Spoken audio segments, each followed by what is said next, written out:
nós temos uma vazão média de 600 litros de água por hora. Estamos fazendo esse teste com o sistema de compressor.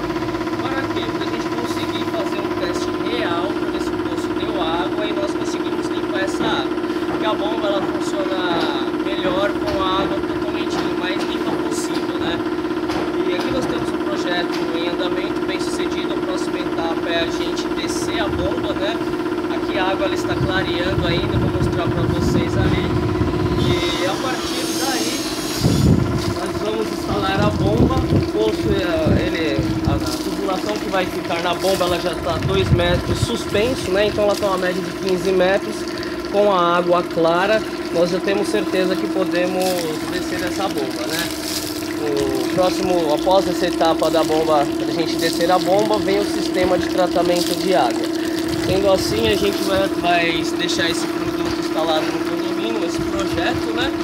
E para atender toda a área externa e possivelmente tendo a necessidade, vai atender o consumo humano também, né? Que a gente vai fazer uma instalação para deixar, se for necessário, a água já distribuída na caixa d'água de distribuição do condomínio.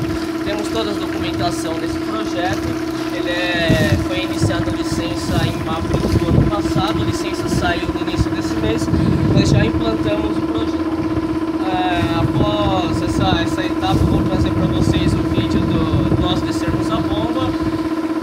Assistem os nossos vídeos em nosso canal Poço d'Água.